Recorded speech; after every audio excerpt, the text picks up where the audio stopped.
Bonjour à tous et bienvenue dans cette nouvelle vidéo dans laquelle on va parler du RRF. À votre avis, c'est quoi le maillon faible du RRF? Eh ben, je vous le mets dans le mille, c'est le courant électrique. Cette vidéo va être un tout petit peu particulière parce que je vais la couper en deux. J'ai une première partie qui est gratuite, qui est sur cette chaîne YouTube, et je vais mettre une deuxième partie qui va être payante, avec des données chiffrées, avec des solutions. Et celle-ci, je la propose à un tarif modeste sur une autre plateforme que YouTube. Pourquoi est-ce que je fais ça? Parce que cette vidéo, j'ai passé plusieurs jours, même quasiment 2 semaines à la faire, en recherchant, j'ai passé des heures et des heures et des heures et des heures à chercher des données, à croiser toutes ces données pour vous fournir des exemples chiffrés pour illustrer le fait que dans le cadre de la mise en place du RRF, c'est le courant électrique qui risque de pêcher après une tempête et qui risque de mettre à mal, du coup, le fait qu'il y ait une tempête qui passe, elle va faire tomber les lignes électriques et ces lignes auront un impact non négligeable sur le réseau mobile. Et je voulais mettre en lumière tout ça en reprenant des chiffres, en me basant sur des anciennes tempêtes qui ont déjà balayé la France, sur des chiffres connus. Et donc, comme ça m'a pris énormément de temps, ça apporte énormément de valeur dans cette vidéo, je vous offre la première vidéo, la première partie qui est gratuite, qui est en public. Et si vous souhaitez aller plus loin, souscrivez à la deuxième partie qui est payante sur nos plateformes. Tous les liens sont en description sous cette vidéo. On y va, c'est parti. Pourquoi est-ce que le courant électrique est le maillon faible du RRF? Je vous montre ça tout de suite, juste avant. Générique.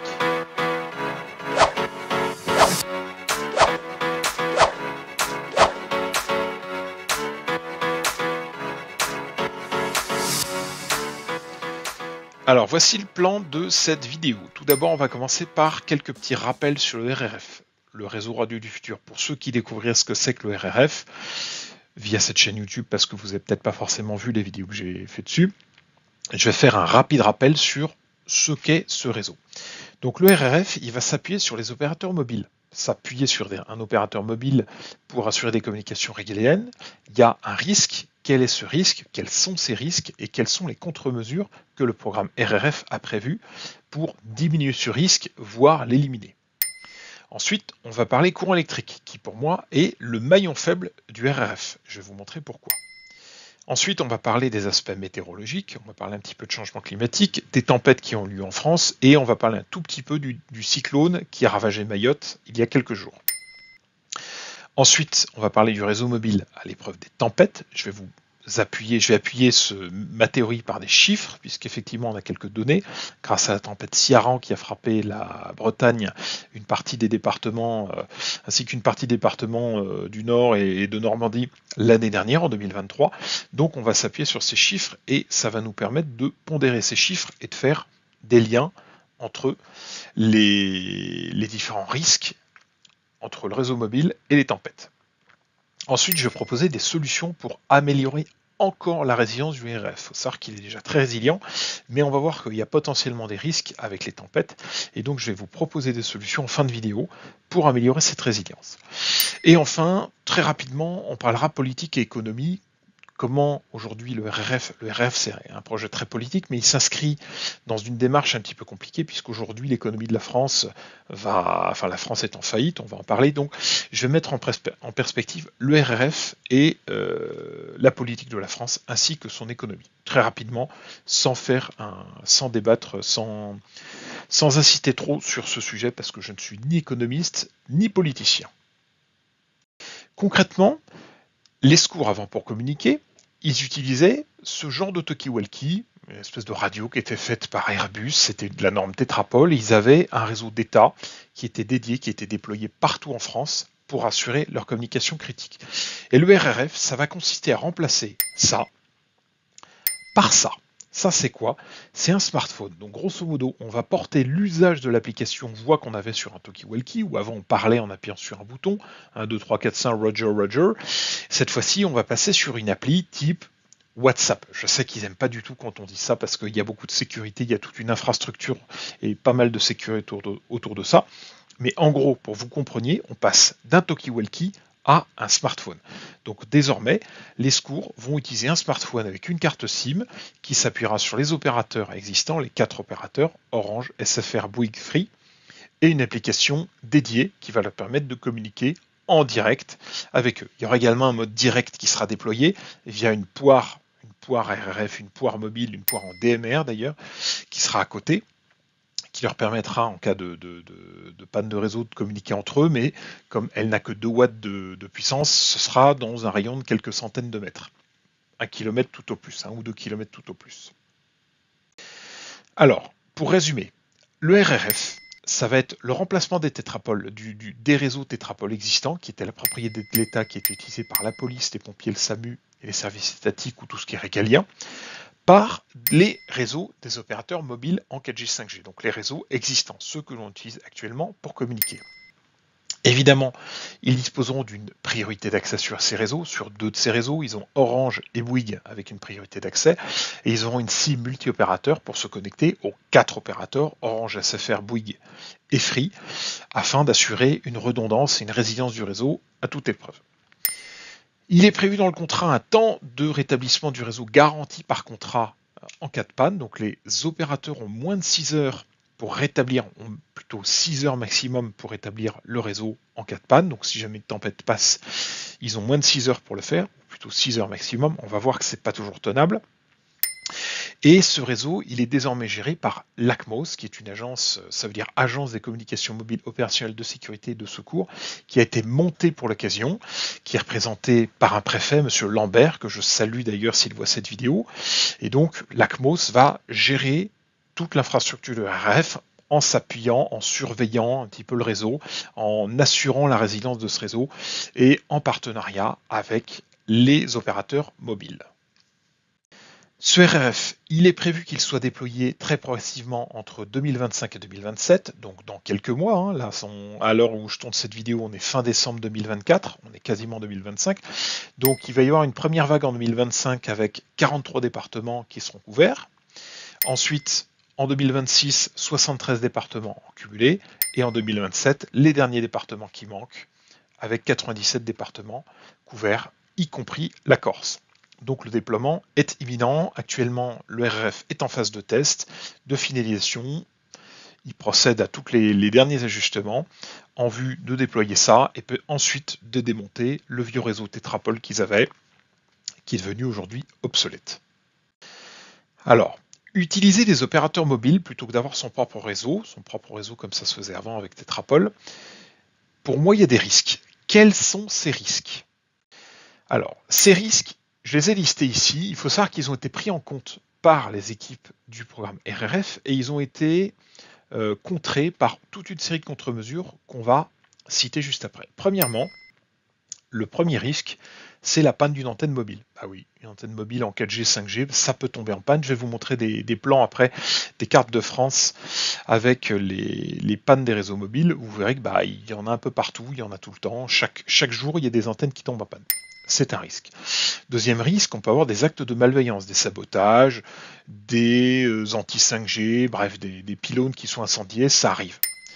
On peut avoir des cyberattaques. Il faut savoir qu'on va être sur un réseau IP, Internet Protocol, donc on peut être sujet à des cyberattaques. Il peut y avoir également de l'espionnage. Les Chinois, d'ailleurs, si vous avez bien suivi il y a quelques jours, se sont amusés pendant plusieurs années à espionner les opérateurs américains. Il est fortement possible qu'ils aient fait la même chose de notre côté, ou que d'autres nations cherchent à nous espionner ou aient déjà mis en place des mécanismes d'espionnage. On peut également avoir des brouillages, bon ça c'est tous les systèmes RF, tous les systèmes de transmission sans fil peuvent à un moment donné subir des brouillages de façon temporaire ou prolongée et de façon plus ou moins étendue. On peut également avoir des événements climatiques, des tempêtes, des inondations, des tremblements de terre qui vont venir mettre à mal le réseau des antennes mobiles et donc mettre à mal le fonctionnement du RRF. Ce risque il est pris en compte. Et enfin, on peut également avoir des coupures de courant qui peuvent être conséquences ou pas de ces tempêtes. Pour moi, c'est le principal risque qu'on va développer dans la suite de la vidéo. Maintenant, quelles sont les contre-mesures qui ont été mises en place pour contrer cela? Tout d'abord, ils ont un réseau multi-opérateur avec priorité d'accès. En cas de panne d'une ou plusieurs antennes relais, on a réseau multi-opérateur. Donc on change d'opérateur et on s'appuie sur plusieurs antennes relais de façon à limiter le risque. Ensuite, il va y avoir une surveillance du réseau 24 heures sur 24, 7 jours sur 7, grâce à une agence, un centre de supervision, on pourrait dire comme ça, dédié. Je crois qu'il s'appelle ça NOC, qui est également un centre qui gère la sécurité. Donc ils vont pouvoir surveiller, ils auront la main sur plusieurs antennes, et ça va permettre d'anticiper les pannes, d'anticiper ou de déclencher rapidement les interventions pour limiter les zones blanches. Donc grâce à ça, ils peuvent connaître en temps réel les zones blanches. Ils ont évidemment toute une infrastructure informatique avec des data centers redondés, de sorte que s'il y en a un qui tombe en quelques dizaines de secondes, l'autre a pris le relais. J'avais noté, moi, des informations que j'avais, en l'espace d'une minute, ça switchait. Si on coupe complètement un data center, le second prend le relais en l'espace d'à peu près 60 secondes. Donc en une minute, le réseau s'est rétabli. Ce qui est très bon d'ailleurs. Ils vont également prévoir du surchiffrement, de sorte qu'en cas d'espionnage, eh ben, les données que le pirate va capter, ce sera des données chiffrées, donc il ne pourra pas forcément les exploiter. Et en cas de panne un petit peu prolongée, il va y avoir des relais véhiculaires ou des véhicules de réponse rapide, avec un lien satellite. C'est quoi un relais véhiculaire ou un véhicule de réponse rapide? C'est un véhicule équipé d'un mât qui va faire une bulle 4G avec une liaison satellite pour pouvoir assurer, pallier le manque de fonctionnement, la panne du réseau, ou intervenir dans les zones blanches. La différence entre les deux, c'est que le relais véhiculaire, il est mis à disposition par les opérateurs, donc ça va souvent être un camion avec un grand mât, et le véhicule de réponse rapide, c'est un petit peu l'ambulance qui, elle, va partir en urgence avec l'équipe de secours qui n'aura pas de réseau sur place, donc ce sera typiquement un véhicule 4x4 équipé d'un mât ou de matériel de transmission 4G, 5G et d'une liaison satellite. Donc le véhicule de réponse rapide, il va plus vite, et le relais véhiculaire, il est envoyé après coup par les opérateurs. Et tout ça, évidemment, je vous l'ai déjà dit, il y a un temps de rétablissement pour lutter contre ces pannes prolongées, temps de rétablissement du réseau qui est garanti par contrat. Ils ont moins de 6 heures avec des amendes à la clé, si j'ai bien compris, des amendes sans cesse salées. J'ai pas réussi à mettre la main sur le montant exact des amendes, j'aurais bien aimé, pour savoir un petit peu à quoi s'attendre. Est-ce que ça a des centaines de milliers d'euros, des millions d'euros, je sais pas. J'ai pas vu de contrat. D'ailleurs, si vous avez des renseignements là-dessus, n'hésitez pas à me le dire en commentaire sous la vidéo YouTube. Maintenant, je vous ai dit, le courant électrique, pour moi, c'est le maillon faible du RRF. Pourquoi est-ce que le courant électrique, c'est le maillon faible? Je vous explique tout de suite. Eh bien, très simplement parce que le courant électrique, il est absolument indispensable pour faire fonctionner n'importe quel appareil électrique ou électronique. Sans courant, pas de fonctionnement.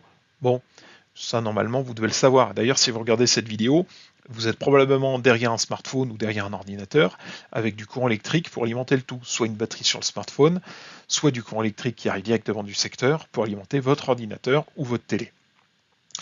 En France, il faut savoir que le réseau électrique, il est fragile. Il est plus fragile que chez nos voisins puisqu'il est aérien à plus de 50%. Il est donc sensible aux aléas climatiques.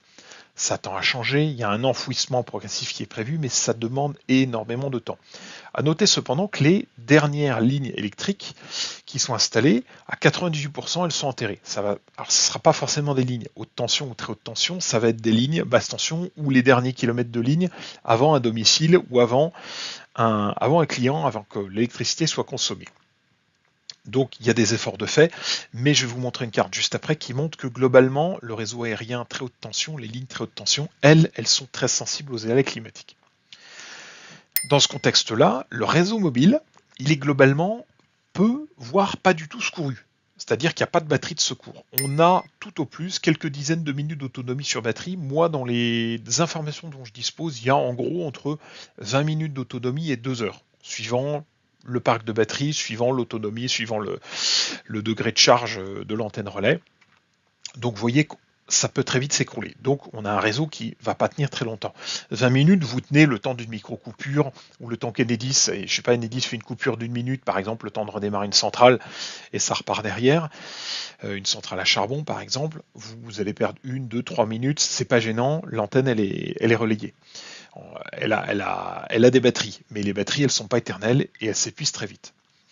Et du coup, dans ce cadre-là, moi, ce que je voulais mettre l'accent au travers de cette vidéo sur le fait que le RRF, il est très sensible aux coupures électriques de grande ampleur. J'ai bien dit de grande ampleur. Si c'est très localisé sur 1, 2, 3 antennes relais, on va s'en sortir. Il y a les relais véhiculaires, les relais de réponse rapide qui sont là, mais de grande ampleur, typiquement ce qu'on va montrer après dans le cas des tempêtes, le RRF, il est sensible.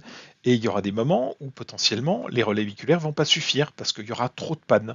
Et le taux de panne sera trop important et du coup la qualité du RRF sera dégradée. Je vous ai sorti cette carte ici, là de France, que vous pouvez trouver ici sur agenceoire.fr. N'hésitez pas, vous trouverez les liens sous cette vidéo, Qu'est-ce qu'on y voit? C'est une carte interactive un petit peu comme Google Maps sur laquelle on peut zoomer.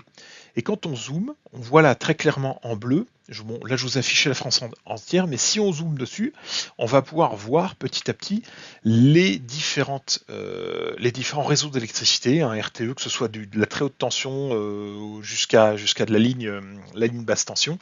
Et on peut voir également les réseaux de gaz, en l'occurrence là ils ne sont pas représentés. Mais surtout, je voulais mettre en exergue le fait que tout ce qui est une ligne continue ici, par exemple en bleu, c'est un réseau haute tension qui est une ligne aérienne. Quand c'est en pointillé, ce sont des lignes souterraines. Il va falloir zoomer pour voir que de temps en temps, on voit des petites lignes souterraines qui commencent à être installées.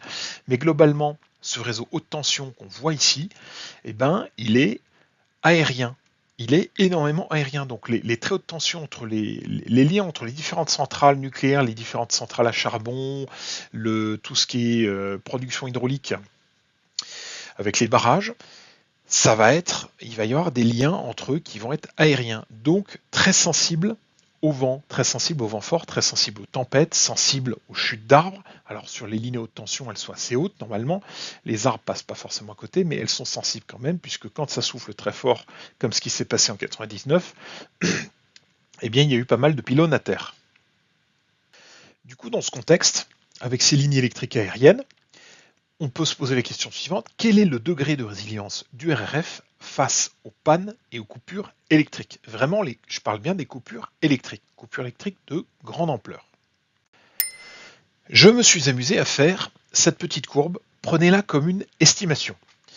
Qu'est-ce qu'on va y trouver? On va y trouver en abscisse ici le taux de panne du réseau mobile, entre 0% ici et 100% ici, et en fonction de ce taux de panne, le niveau de qualité et le niveau de résilience du RRF, donc le Quality of Service, le QoS du RRF, pareil, compris entre 0 et 100% en fonction de ce taux de panne du réseau mobile. Prenez-le vraiment comme une estimation. La courbe est peut-être pas tout à fait comme ça, c'est peut-être une courbe beaucoup plus linéaire, ou ça chute peut-être beaucoup plus vite ici, mais je l'ai simulé sous Excel pour avoir une estimation à peu près correcte et pour pouvoir étayer mes propos, justement, appuyer mes propos avec les données chiffrées qui vont suivre dans la suite de la vidéo. Maintenant, on va découper ce graphique en 3 zones. Première zone, 0 à 25% de panne, on va considérer que le fonctionnement est garanti. C'est-à-dire que jusqu'à 25% de panne, alors ça peut être 20, 25, 30%. J'ai mis 25%, c'est arbitraire, ça peut être plus, ça peut être un peu plus, ça peut être un peu moins, c'est pour donner un ordre d'idée. Entre 0 et 25%, le réseau il se débrouille tout seul. Vous êtes dans une zone, vous perdez une antenne relais ou 2 antennes relais par exemple à côté parce que vous n'avez pas forcément, je sais pas, une coupure de courant, ou une panne, n'importe quoi, ou un bug chez l'opérateur. Vous perdez un peu de qualité de réseau, mais globalement, vous allez pouvoir vous en sortir en switchant automatiquement sur une autre antenne relais. Donc ça, le niveau de résilience du RRF est très bien pour ça, puisque vous avez la redondance multi-opérateur qui fait que ça se débrouille tout seul.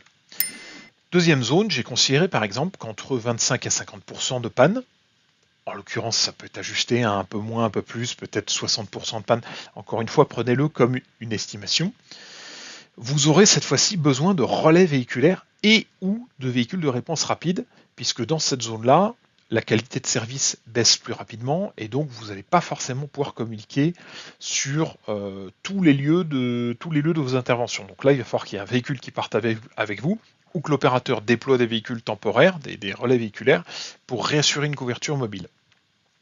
Et enfin, vous avez une zone critique en rouge où j'ai considéré que tout ce qui était au-dessus de 50% de panne, cette fois-ci, vous avez le RRF qui est dégradé, vous êtes en situation dégradée, donc là vous êtes par exemple sur une panne de grande ampleur suite à une grande tempête, et là vous avez une résilience qui n'est plus du tout garantie, et vos relais véhiculaires ou vos relais de véhicules de réponse rapide suffiront pas forcément à compenser les pertes du réseau. Et donc, retenez bien ça, je vais vous remontrer ce graphique après, avec cette fois-ci des chiffres, les chiffres à l'appui, les chiffres des pannes, en me basant sur ce qui s'était passé pendant les précédentes tempêtes. Et vous allez voir que c'est très intéressant parce qu'on se retrouve, pour certaines d'entre elles, en zone rouge. Alors maintenant, on va faire un petit chapitre météo. Le cas des tempêtes en France. On reviendra sur le réseau électrique et sur le RRF après. Je vous propose de visualiser le changement climatique en une seule image. Ici, qu'est-ce qu'on voit depuis 1900? Cette courbe de température, là, la moyenne glissante sur 11 ans, eh ben, elle augmente. Bon, c'est pas un scoop, on en parle partout. L'objectif de cette vidéo, c'est pas de faire de la culpabilité, c'est pas de dire qui a tort, qui a raison, les émissions de gaz à effet de serre, tout ça, on s'en fiche. L'objectif, c'est de dire, bon, a priori, là, on nous parle du réchauffement climatique, il y a une évolution des températures, tout ça, ça va avoir un impact sur le climat. Ça va avoir même un impact important sur les sécheresses et les précipitations, mais pas forcément, on va voir, pas forcément sur les vents dans l'Hexagone. Alors je suis allé sur le site de Météo France, ici, pour voir un petit peu quels étaient les impacts du changement climatique, qu'est-ce que eux disent par rapport à ces évolutions dans les années futures, si la tendance se confirme après 2023, 2030, 2050. Qu'est-ce qu'ils nous disent? Que nous dit Météo France? Tous ces liens, vous pouvez les trouver sous la vidéo, hein, évidemment, pour les vérifier. Ils vont nous dire, déjà, augmentation des températures extrêmes. 25 jours par an de vagues de chaleur, jusqu'à 100 nuits très chaudes dans le sud. Ça, c'est des choses qu'on voit déjà de nos jours. Modification des précipitations, moins 10% en été, plus 20% en hiver. C'est également des choses qu'on voit aujourd'hui. Une baisse de la disponibilité de la ressource en eau, évidemment, des restrictions d'eau. Maintenant, on en voit dans des régions où il n'y en avait pas avant. On en a de plus en plus tôt. Avant, c'était l'été. Maintenant, ça commence dès le printemps, suivant les années. Donc ça, c'est des choses qu'on voit. De la sécheresse des sols, un mois de sol sec en plus, une baisse de l'enneigement, on le constate également en montagne. Et quels vont être les impacts de ce changement climatique d'ici 2050? C'est des choses qu'on voit déjà. Augmentation des pluies intenses, alors il s'accorde à dire, effectivement, l'évolution des températures, quand ça monte, non, hop, je vous le montre comme ça pour que la caméra est inversée. Quand ça monte ici comme ça, là, que ce changement climatique, il monte, qu'est-ce que ça va faire? Une augmentation des pluies intenses, plus de feux de forêt ou de feux de végétation, des dommages par retrait et gonflement des argiles. Forcément, le sol, en hiver, il gonfle avec l'eau, en été, il se rétracte parce qu'il est tout sec. Donc ça va avoir un impact sur les habitations. De la submersion marine et de l'érosion côtière, on le voit déjà. Des risques sanitaires, évidemment, liés aux vagues de chaleur. Des risques infectieux, on peut avoir des vagues d'insectes qui arrivaient d'Afrique, qu'avant on voyait en Afrique, qui arrivent en Europe. Une perturbation de la production agricole et une fragilisation des infrastructures et des réseaux, les ponts, les routes, l'électricité, etc. Tout ça, nos infrastructures vont souffrir. Évidemment, plus de chaleur. La téléphonie, pareil, risque de souffrir. Les antennes relais, elles vont être exposées en plein cagnard l'été et à des températures négatives l'hiver. Forcément, ça fait travailler, ça fait du vieillissement accéléré. Donc tout ça va avoir un impact. On voit qu'il y a un impact globalement sur les précipitations, sur les phénomènes extrêmes, sur les températures, mais pas nécessairement sur les vents. Ça, c'est important à savoir. Alors, l'impact sur le vent. Le vent, je vous ai mis ici une carte de France, toujours de chez Météo France, avec les régions les plus exposées, avec le nombre de jours par an, avec des rafales supérieures à 100 km/h. On voit qu'il y a grosso modo deux zones qui se distinguent, c'est la façade atlantique ici, et la façade méditerranéenne ici. Avec d'ailleurs, on voit que Perpignan, Orange, c'est un peu plus dans les termes, Marignane, tout ça, c'est globalement plus exposé à des vents forts que sur la façade atlantique. On voit que globalement, c'est la moitié sud de la France qui va avoir plus de vent.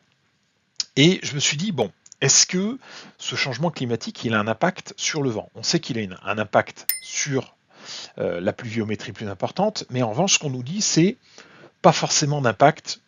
On n'a pas observé forcément d'impact plus significatif ou moins significatif sur les vents. En revanche, il y a un impact plus important sur les cyclones. Par exemple, Chido, qui a ravagé Mayotte, il y avait sans doute plus de pluie que dans les années précédentes. Et maintenant, que nous dit Météo France sur sa page? Sur l'ensemble de la période, on n'observe pas de tendance significative du nombre de tempêtes affectant le territoire métropolitain. Donc il n'y a pas forcément plus ou moins de tempêtes, c'est juste que quand il y a de la pluie, c'est plus important. D'après les travaux du GIEC, s'il n'y a pas de tendance sur une évolution de la fréquence et de l'intensité des tempêtes dans un climat futur, la pluviométrie associée au passage des tempêtes pourra être plus importante. Du coup, là encore, je suis allé récupérer sur le site de Météo France ce graphique pour voir les 40 tempêtes majeures en France, donc les tempêtes remarquables entre 1980 et 2023, en me disant les températures augmentent, est-ce que les tempêtes augmentent? Pas forcément. On voit déjà qu'il n'y a pas forcément une tendance qui se dessine plus qu'une autre. Je me suis dit, bon, à l'époque, en 80, on n'avait pas de réseau de téléphonie mobile comme on a aujourd'hui. En 2023, on l'avait sur la dernière tempête Ciarán. J'aimerais donc qu'on s'arrête sur 3 tempêtes en particulier. Lothar et Martin, ici, qu'on a eu en décembre 99, le 26 et 27 décembre, qui ont donc 2 tempêtes qui ont balayé à quelques heures, qui ont balayé la France à quelques heures d'intervalle, qui ont été extrêmement importantes, puisqu'on a eu plus de 50% du territoire touché. Et la dernière tempête qu'on a eue en 2023, l'année dernière, en Bretagne, tempête Ciarán. Où là, cette fois-ci, tempête Ciarán, vous allez voir qu'on a des données mobiles, les données de panne qui sont disponibles. Là, à l'époque, le réseau était peu disponible. On était en GSM, on va le voir. Donc, on n'avait pas forcément, c'était pas forcément significatif. Mais on va mettre en corrélation ces deux antennes, pas ces deux antennes, mais ces 2 tempêtes. Parce que pour moi, elles sont intéressantes et elles vont nous apporter des données et qui vont nous permettre de pondérer ou d'estimer le niveau de résilience du RRF. Alors, ces 3 tempêtes, Lothar, Martin et Ciarán, qu'est-ce qu'on voit? Elles avaient toutes de la vigilance rouge. Moi, je voudrais qu'on s'arrête sur sur ces départements vigilance rouge. Quand on cumule Lothar et Martin, qu'est-ce qu'on voit? On voit qu'il y a 79 départements qui étaient en rouge. C'est énorme. Ça, c'est énorme. À l'époque, la vigilance rouge n'existait pas, donc ce sont des cartes qui ont été simulées a posteriori par Météo France pour pouvoir estimer le niveau de risque à l'époque. Donc on voit 79 départements en zone rouge. Et la tempête de Ciarán, qui a eu lieu l'année dernière en 2023, elle, par contre, il n'y avait que 3 départements en zone rouge. Ça va être très intéressant parce qu'on va pouvoir comparer les dégâts qu'il y a eu sur 3 départements ou sur 79 ici. Tout d'abord, les tempêtes Lothar et Martin, ces deux-là ici, avec leurs 79 départements en zone rouge. Qu'est-ce qu'il y a eu comme dégâts? Il y a eu tout d'abord 3,5 millions de foyers privés d'électricité, représentant environ 10 millions de personnes, 10 millions de Français. Ensuite, 540 lignes haute tension et très haute tension en service, représentant à peu près 8% du réseau. Ça commence à faire beaucoup quand même, 540 lignes. À réparer, il faut y aller. Plus de 1000 pylônes hors taxe, pas hors taxe, haute tension ou très haute tension endommagés ou à terre, donc pliés. On trouve des vidéos, tiens, je vous en montrerai peut-être une là au montage, je vais vous montrer une, là pendant quelques secondes, je suis tombé sur un petit film où on voit clairement les pylônes EDF qui sont à terre. C'est pas beau à voir. Et à réparer, ça a été chaud, il a fallu plusieurs semaines. Ensuite, 3500 antennes relais hors service. Il faut savoir qu'à l'époque, les antennes relais, c'était de la 2G, c'était du GSM, peut-être tout juste du GPRS pour la data, mais on n'avait pas de 3G, ni de 4G, ni de 5G. Ça n'existait pas du tout à l'époque. Et on a eu 1 million d'abonnés qui étaient privés de téléphone fixe. Ça, c'était pour Lothar et Martin, avec 79 départements en vigilance rouge, donc décembre 1999. Maintenant, la tempête Ciarán, ici, novembre 2023. Quelles sont les données à notre disposition? Qu'est-ce qu'on sait? On sait qu'il y avait 1,2 million de foyers qui étaient privés d'électricité, représentant tout de même environ 3,5 millions de Français. Chez Free Mobile, c'est eux qui ont communiqué, il y a eu 460 sites mobiles qui étaient HS, hors service, qui étaient tombés. On va voir que c'était principalement à cause d'un problème de courant électrique. Plus de 60 000 abonnés qui n'avaient plus de téléphone fixe ni d'internet, donc plus de Freebox, chez Free à nouveau. Et j'ai malheureusement pas les données pour Orange, ni pour SFR, ni pour Bouygues, puisque je ne les ai pas sauvegardées. Les données des pannes des sites mobiles. À l'époque, je ne sais pas comment on faisait pour les récupérer, donc je n'ai que les données Free. Donc on va se servir de ces données Free, on va les pondérer, on va les mettre en adéquation et on va faire un moyen-âge pour connaître le taux de panne global des opérateurs, des autres opérateurs. Donc très intéressant, on a des chiffres sur les dégâts des tempêtes Lothar et Martin et les dégâts de la tempête Ciarán. Là, je viens de vous sortir la carte de l'ARCEP. Alors, je vous ai mis le lien en vidéo, je crois que c'est sitehs.arcep.fr, un truc comme ça. C'est un site qui est mis à jour, une carte de la France qui est mis à jour tous les jours, toutes les 24 heures, et qui recense le nombre de pannes d'antennes mobiles, ou le nombre d'antennes mobiles en panne sur le territoire métropolitain. On voit par exemple qu'au 1er novembre, juste avant le passage de la tempête, c'est réactualisé toutes les 24 heures, donc il peut y avoir 24 ou 48 heures de décalage en fonction de quand est-ce que les opérateurs déclarent. On voit qu'il y a quelques antennes en panne, on voit qu'il y en a globalement des antennes. Alors elles sont peut-être pas tous complètement HS, ça peut être la 5G HS, ça peut être la 3G HS, mais quand il y a une panne quel que soit le type de panne, que ce soit toute l'antenne ou juste une partie de cette antenne relais qui est en panne, de cette station de base, les opérateurs doivent le déclarer et elle s'affiche sur cette carte. Donc vous avez le 1er novembre ici, il y avait quelques antennes relais sur Paris, voilà, puis de façon sporadique un peu partout en France. Ensuite, la tempête Ciarán passe, je rappelle, ici on la voit là, avec les 3 départements en vigilance rouge. Free est le premier à déclarer, à partir du 2 novembre 2023, il est le premier à déclarer ses pannes. Et on voit que là, tout ce qui est vert, c'est Free Mobile. Il commence à y avoir pas mal, pas mal d'antennes. Et à partir du 3, le lendemain, les autres opérateurs déclarent également leur panne. Et là, cette fois-ci, on voit que la Bretagne, il y a beaucoup d'antennes relais qui sont coupées. C'est dommage, j'ai pas pu récupérer ces données-là plus tôt, notamment les données, le nombre exact d'antennes relais en panne chez Orange et chez Orange, Bouygues, SFR. J'ai que Free, donc je vais me servir que de Free, mais j'aurais bien aimé faire une étude un petit peu plus complète avec les données Orange, Bouygues et SFR en plus. Vous m'excuserez du coup, on va se baser que sur Free. Comme je vous ai dit, Free, ils avaient communiqué ici sur Twitter sur l'état des lieux de leur réseau, 24 heures après la tempête. Donc on voit, c'est un tweet qui a été posté le 2 novembre 2023. Tempête Ciarán, état des lieux, nombre de sites mobiles hors service à l'heure actuelle, ils sont listés ici. Environ 60 000 abonnés, 60 000 abonnés fixes n'ont plus de service, donc plus de Freebox, plus d'internet. Dans la plupart des cas, et c'est très important, il s'agit de problèmes d'alimentation électrique. Nos équipes travaillent au rétablissement des sites impactés. Donc, moi, ce que j'entends, c'est l'antenne relais, elle est toujours debout. Simplement, il n'y a plus d'alimentation électrique. C'est en ça que je vous disais, le réseau, il est fragile. Il y a sans doute eu quelques antennes arrachées, mais globalement, ce que nous dit Free, c'est on n'a plus de réseau parce qu'on n'a plus de courant. Il y a un total, du coup, quand on fait le calcul, de 460 sites relais Free en panne dans 6 départements. J'ai pris ces données et je suis allé chercher sur le site de l'ARCEP le nombre total de sites mobiles qui étaient déployés dans les départements. Donc dans ce tableau, ici, là, on prend par exemple le Finistère. Au 30 juin 2024, c'est des données qui datent d'il y a 6 mois. Je n'ai pas les données encore de décembre 2024. Elles devraient sortir normalement incessamment sous peu, peut-être en début d'année prochaine, début 2025. Donc il y a à peu près 6 mois de ça, il y avait 235 antennes qui étaient installées dans le Finistère. Et sur ces 235, il y en avait 147 qui étaient en panne. Et je me suis amusé à faire le ratio, le pourcentage de panne.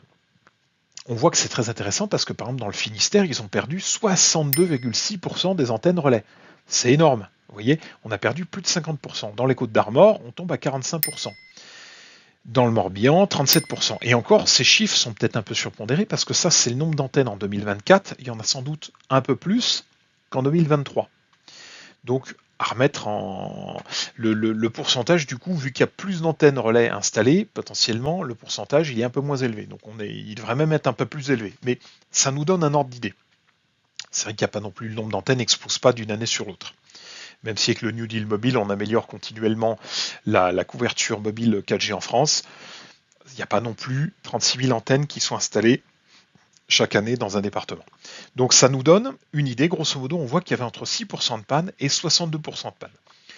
Ce que j'ai fait ensuite, je me suis dit, si Free a été touché à ce moment-là, les autres ont dû être touchés également pour les mêmes raisons. S'il n'y a plus de courant pour Free, il y a des antennes qui sont mutualisées, il y a de très fortes chances que les autres soient également touchés, impactés, les autres opérateurs soient touchés par les pannes les pannes d'alimentation électrique, donc le fait que le réseau soit tombé. Donc avant de vous montrer ce que représentent ces pannes, on va reprendre ce que représentent ces pannes pour les 3 opérateurs. On va reprendre mon graphique ici et on va réafficher les 3 zones.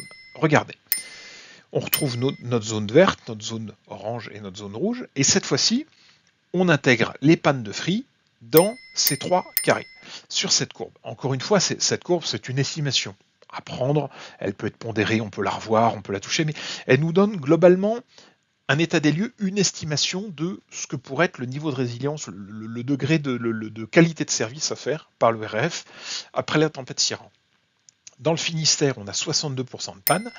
Et grosso modo, on voit que si on revient ici, on serait entre 20 et 30% de qualité du RF, donc clairement en zone rouge.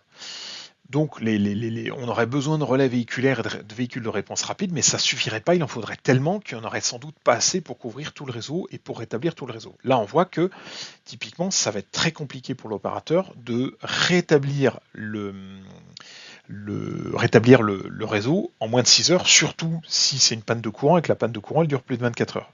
Vous voyez, c'est là que ça va être compliqué. Ensuite, pour les autres départements, Morbihan, Côte d'Armor, on est entre 38 et 45%. Bah pareil, on perd un peu de qualité réseau. Cette fois-ci, ça peut être compensé par des relais véhiculaires ou des véhicules de réponse rapide.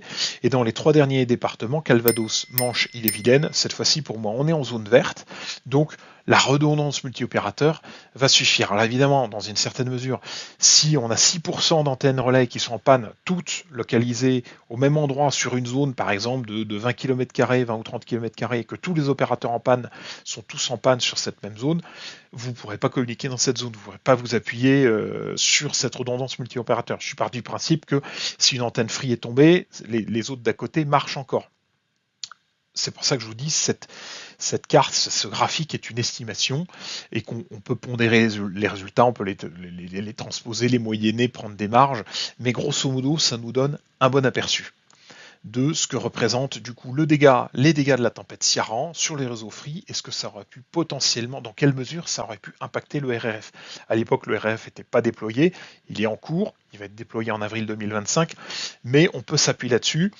Et d'ailleurs, des informations dont je dispose à mon niveau, ils sont aperçus qu'il manquait de relais véhiculaires et de véhicules de réponse rapide, et il y a eu des commandes qui ont été effectuées en loose day parce qu'ils se sont dit bon sang, à la prochaine tempête, le réseau c'est pas dit qu'il tienne le choc, et en particulier le réseau électrique.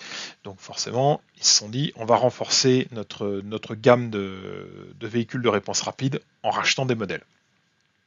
Voilà, donc ça ce sont des données intéressantes.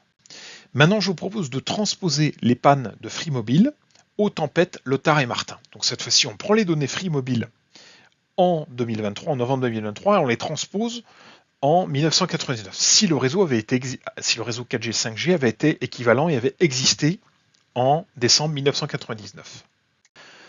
Fin de la version gratuite. Si vous souhaitez connaître la suite, savoir un petit peu les chiffres, comment on va mettre en perspective les chiffres de la tempête Ciarán avec les chiffres Lothar-Martin, si vous souhaitez connaître les solutions que je propose pour améliorer encore la résilience du réseau RRF, n'hésitez pas à aller souscrire à la vidéo payante, le lien se trouve sous la vidéo, et je vous remercie en attendant d'avoir suivi cette vidéo jusque-là.